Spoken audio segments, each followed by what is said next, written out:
Hello and welcome to the Columbia Daily Tribune's college basketball webcast. This is sports editor Joe Walljasper along with Tribune basketball beat writer Steve Walentik. Steve, last week Missouri beats Texas at home, then goes on the road and beats Nebraska. Now, since they lost the home game to Texas A&M, Missouri's won 4 out of 5. What have they done better during this stretch than what we saw from them earlier in the conference season? Well, I think the biggest difference is they've shot the ball significantly better. This is a team that started out the first 3-4 games of conference season only making 35% of their shots. They've shot 44% the last 5 games. And even better, if you take away the game against Iowa State, they didn't shoot the ball well and still managed to figure out a way to win. They're getting better shots, which is why that's happened. I think they're more aggressive about getting the ball to the basket and haven't been relying on the jump shot as quite as much as they were earlier in the year. I think they finished games better during that 5-game stretch. They've outscored their opponents by a total of 30 points in the second half, which shows that they are turning it up after intermission, and that's something they obviously didn't do against Texas A&M when they blew that double-digit lead in the last 10 minutes to lose that game. And I think you have to look at some individual players who have played better. JT Tiller, I think, didn't play well against Nebraska on Saturday, but as a whole has played better. Really bailed them out of that Iowa State game. And Kim English, I think, has played a lot more patient than he was earlier in the season and has been much more efficient as a result. It's been kind of a different guy every night. I think the last 4 games, you look at it, they had JT Tiller led them one game, Zaire Taylor, Kim English, Marcus Denman. Is that a benefit to them? Do you think this sort of certain amount of unpredictability on who their go-to guy is, or in any way a drawback? Well, I think it can be a benefit as long as somebody steps forward to be that guy every night. There is an unpredictability there for opposing defenses. You don't really know who to take away. That said, I'm not sure Mike Anderson would trade this situation for last year when he had a couple of guys that he knew he was going to get 15 points out of at least every night, and that's what Leo Lyons and Damari Carroll were. And I think Missouri still lacks the guy they know to give the ball to in the last 2 minutes of a tight game. I think they're still sort of waiting for somebody to step forward to make the play, and there isn't a set guy in that role right now. And I think that's a disadvantage, but there's really nothing they're going to do about it at this point. I think they have to go with what they have and make the best of it. I don't mind the situation. I think it's a pretty good thing. But I think maybe the one slight disadvantage is to probably their best shooter is Marcus Denman, and there are occasional games where he just doesn't get the ball or he doesn't choose to shoot it. And you could almost say the same things for Lawrence Bowers. Probably their 2 best shooters aren't always getting the number of shots up you might want. And Zaire Taylor, too, I think kind of fits into that role where he's another guy who can, he's one of the more efficient offensive players, and you see him kind of fade to the background sometimes, and I think you're right, Denman and Bowers do that as well, and that can hurt them, but so far, at least during this last stretch, it hasn't. I think they're going to have to keep having guys like English step forward on a consistent basis. I think they're going to need Denman to be aggressive the way he was on Saturday against Nebraska, and if they do that, they can survive fine with the way things are.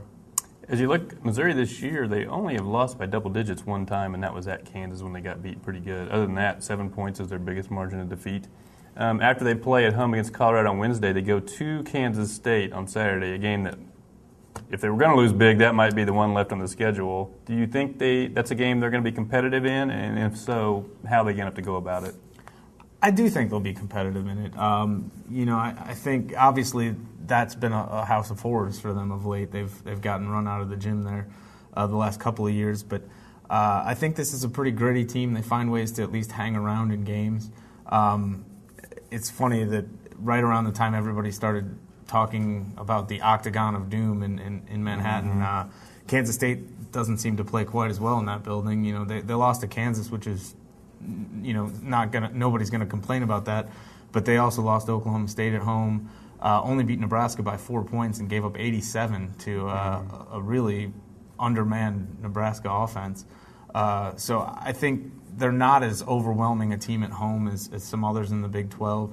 I think if Missouri can go in there, they're going to have to deal with a good crowd because there's always a good crowd when Missouri shows up in Manhattan. But if they can handle the environment, make sure that they rebound, which is something they did do against Kansas State when they were here, keep as best they can, keep Clemente out of the paint. His dribble penetration gives them a lot of trouble. I think they've got a shot to at least be, in the game going into the last couple minutes. Now, statistically, I know the conventional wisdom is that Kansas State pounds the glass and Missouri is weak in that area. When you look at the conference stats, though, Kansas State second in offensive rebounds, Missouri's fourth. And defensively, neither team's that great. Missouri 10th, Kansas State 9th. So there's not a huge disparity in rebounds between Kansas State and Missouri this year. So I think that's maybe one area of concern every time Missouri plays Kansas State under Mike Anderson and Frank Martin is that they're going to get out-rebounded by a ton because it's happened a few times. But I don't know if that's as big a concern this year as it has been at other times. No, but it's one of those things that every time Missouri takes the court, that's a concern for them. So I think it's going to have to be there too because – well, you're right. I do think Curtis Kelly and Jamar Samuels are capable of being effective offensive rebounders if Missouri isn't responsible about boxing them out. And I think, one of the reasons Missouri was able to out-rebound them in Columbia is that Kelly spent a lot of that game in foul trouble. And if he's on the court, he can be a difference maker for them up front. Seems like Missouri's getting a lot of rebounding out of their guards lately with Taylor and English, and that's kind of where they have to because they're not super aggressive amongst their big men. For sure, and obviously that was, I think, probably the thing that Mike Anderson was most pleased with on Saturday night was Zaire Taylor going to get 8 rebounds. That's definitely something they need going down the stretch is him and English as well and JT Tiller to spend more time trying to chase down loose balls off the glass because their big men aren't getting any bigger. We're at the three-quarter point now in the Big 12 season. Let's kind of go over who we like for postseason honors. First of all, let's go with the all Big 12 first team. Who do you like? I'll start with James Anderson, Oklahoma State. He's the leading scorer in the Big 12. Damian James of Texas, I think, is averaging a double-double. He's the leading rebounder in the Big 12, and I don't think it's his fault that Texas has been a disappointment. Cole Aldrich, from the center from Kansas, is the most disruptive defensive presence in the Big 12 and has been their best big man. Has definitely played better in Big 12 play. I'll go with Epe Udoh from Baylor, who I think has just been a huge difference maker, maybe the most valuable player in the Big 12 if you consider what Baylor was without him last year and what they are now. And just he's changed the whole complexion of that team. And then the last guy I'd go with is Sherron Collins. I think there's a belief out there that he hasn't played as well this season, and I think he certainly hasn't shot the ball as well in Big 12 play. He's only shooting 37% from the field right now in conference play, but he logs more minutes than anybody else at Kansas. On the year, he's Kansas' leading scorer. He's their leading assist guy. In conference play, he's their second leading scorer, and he's only averaging a point per game, or less than a point per game, less than Marcus Morris. So I think he's been a steady presence for them, even if he hasn't shot the ball well. And the fact that Bill Self leaves him out there all the time tells me his value to that team, and obviously that's the best team in the country right now. Mine would be similar to yours. I think I might put Dennis Clemente on there as opposed to Udoh, although I'm kind of a big fan of what he's able to do too, just the way he can kind of change the game defensively. He's not much of an offensive threat, but except when needed to get an offensive rebound at the very end. How about Freshman of the Year? I'm going to go with Alec Burks, a Missouri kid playing in Colorado. I think he's actually gotten better as conference play has gone on. He's been Colorado's leading scorer in conference play, leading freshman scorer in the conference, and I really think he's just changed. He's been a difference maker for that program, and you're looking at Colorado right now has a shot to finish with 5 or 6 wins in Big 12 play, which is remarkable considering what that program has been the last few years, and I think he's the main reason for that. Xavier Henry was the kind of the runaway choice in the preseason. He's a guy that started the Big 12 conference season pretty bad, but he's coming on strong now. I would still go with Burks because he's been the best for the course of the year. I think he's been steady all year long for sure. Yeah. Player of the Year. I'm going to go with James Anderson. You look at Oklahoma State. I think they're in a good spot to make the NCAA tournament, and I think that's a pretty good accomplishment with what's around him. Obi Manillo shows up sometimes. Keaton Page shows up sometimes. Marshall Moses has really kind of disappeared since conference play started, and their point guard Ray Penn is now lost for the season. but James Anderson is there every single game, and he's had 4 30-point games. He had 31 here in a loss against Missouri. Certainly not his fault. I thought he was fantastic in that game. Had 30 points when they beat Kansas State on the road. I think the way he's able to do it game in and game out, he's had maybe one off game where he only scored 10 points, but otherwise I think he's been there all the time, and that's why I think he's the best player in the conference. He would be the guy if you had to have someone take a last shot, you would want him because he's just almost impossible to stop from getting the basket when he wants to go there. But I would pick Cole Aldridge just because I think he changes the game totally. I think if you could ask the rest of the coaches in the Big 12 who's the one guy you would like to eliminate from the league, it would be him, basically because he averages 12 points, but I think you can add about 10 points when you consider what he takes away from the opposing team with block shots and just at some point, like in the Missouri game where they just quit even trying, he gets so deep into people's heads that it's hard to measure statistically. And also the way when he gets rebounds, he averages about 10 rebounds, how he can outlet to about half court and start a fast break. So I think he's just valuable in so many different ways. I think I would pick him. And I think that's a good pick. Certainly, I think the thing that sets Kansas apart from every other team in the country right now is what they do defensively, and he's the reason that they do what they do defensively. I mean, they're holding opponents to like 35% shooting on the season, which is insane. And it's because I think you're right that he's just altering everything that's coming near the basket, whether he's blocking it or not. So I think that's a good pick. I still lean towards Anderson just because I think getting to the NCAA tournament with what's around him is a pretty big statement about his value. Not really a lot of good newcomers when you're talking about JUCO guys this year or transfers. Except for Udo. Udo, obviously. Is that I don't know if he qualifies for this award as a transfer, but he would be, I guess, your pick. He would be the newcomer of the year. I think Marquez Gilstrap at Iowa State's had a nice year, but I think Udo, for what Baylor's been able to accomplish is, his statistics don't necessarily show his overall impact on that team. So I would lean towards him.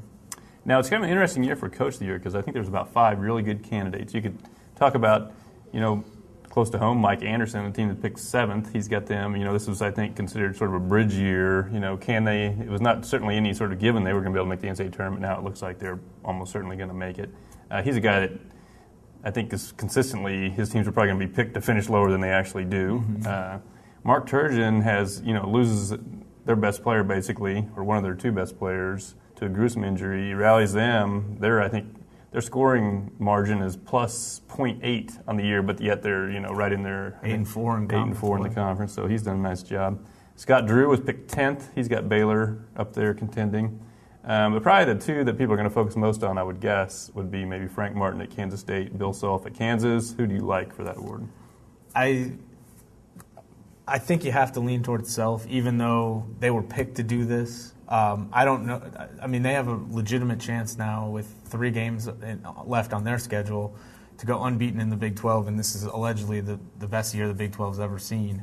I think that's a remarkable accomplishment. I think he's done a great job with that team, mixing in, new players like Henry.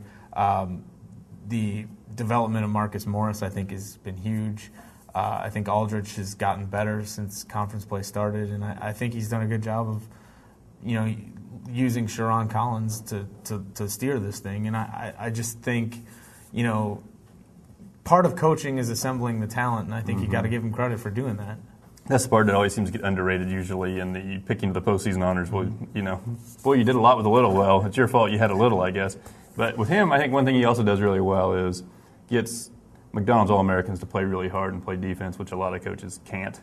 Scott Drew, for instance, seems to be one of those who he gets them, but he can't get them to play much defense. So Bill Self's good at that. I probably would go with Frank Martin, though, just because that's a team I think people thought was going to be good, be an NCAA tournament team, but they're getting close to what they could possibly be a number 1 seed. If they could win in Lawrence, I think they have a legitimate chance of that, and that would be amazing. And this is the guy that I think, when he got hired, if we're all honest, we thought this was some sort of joke, that this was just a way to keep Michael Beasley and Frank Walker and Bill Walker in the fold.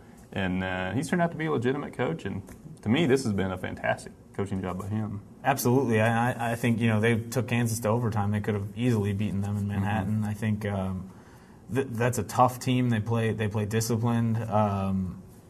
And, I think he's gotten a lot out of that roster.